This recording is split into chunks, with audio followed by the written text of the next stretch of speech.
Natural star Nani సహజమైన నటనతో మన పక్కింటి కుర్రాడిలా, మన ఇంట్లో మనిషిలా, బ్యాచులర్ బాబాయిలా అనిపించేలా ఉంటాడు నాని. అంతేకాదు లేడీస్లో కూడా నాని క్రేజ్ అంతా ఇంత కాదు. నాని నటనకు ఎవరైనా ఫిదా అవ్వాల్సిందే.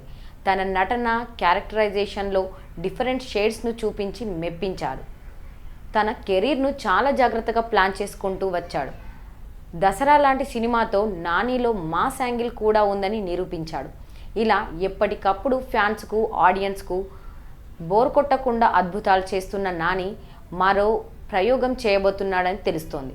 అయితే ఈసారి కథ విషయంలోనో, క్యారెక్టర్ విషయంలోనో కాదు, హీరోయిన్ విషయంలో నాని సాహసం చేయబోతున్నాడట. న్యాచురల్ పర్ఫార్మెన్స్ ఇచ్చే నాని పక్కన అందరు హీరోయిన్లు సెట్ అవ్వరనేది ఫ్యాన్స్ అభిప్రాయం.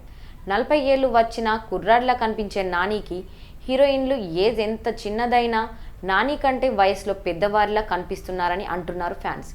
రీసెంట్గా నాన్న సినిమాలో మృణాల్ ఠాకూర్ కూడా నాని కంటే పెద్దదానిలా కనిపించిందనే టాక్. ఇక ఈసారి నాని ఏకంగా బాలీవుడ్ హీరోయిన్ను రంగంలోకి దింపుతున్నాడట. నాని పక్కన హీరోయిన్గా జాన్వీ కపూర్ ఫిక్స్ అయిందని టాక్.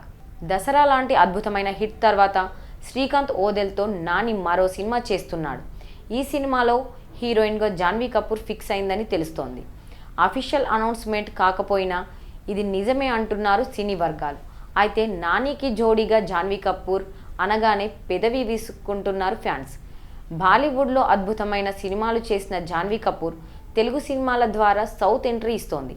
తల్లి కోరిక మేరకు ఇక్కడ కూడా స్టార్ హీరోయిన్ అవ్వాలని భావిస్తుంది. అందులో భాగంగానే ఎన్టీఆర్కి జోడీగా దేవర సినిమాలో నటిస్తోంది. ఈ మూవీ షూటింగ్ ఆల్మోస్ట్ అయిపోయింది. ఇది అయ్యేలోగా రామ్ చరణ్తో మూవీ కమిట్ అయ్యింది జాన్వీ. ఈ సినిమా ఓపెనింగ్ జరిగింది. షూటింగ్ త్వరలో స్టార్ట్ కాబోతుంది. అయితే ఈలోపు నాని సినిమాకు కూడా ఆమె గ్రీన్ సిగ్నల్ ఇచ్చిందంటున్నారు. అయితే నాని జాన్వీ జోడీపై ఫ్యాన్స్ పెదవి విరుస్తున్నారు. నానికి అక్కలా ఉంటుంది జాన్వీ అని కమెంట్స్ చేస్తున్నారు. మృణాల్ విషయంలోనే పొరపాటు చేశారు, ఇప్పుడు ఈ పొరపాటు చేయకండి అంటూ సలహాలు ఇస్తున్నారు. మరి ఈ విషయంలో ఎంతవరకు నిజం? వీళ్ళ జోడీ ఎలా ఉంటుంది? నిజంగా జాన్వీ నానితో నటిస్తుందా అనేది అఫీషియల్గా ఎప్పుడు అనౌన్స్ చేస్తారు అనేది చూడాలి.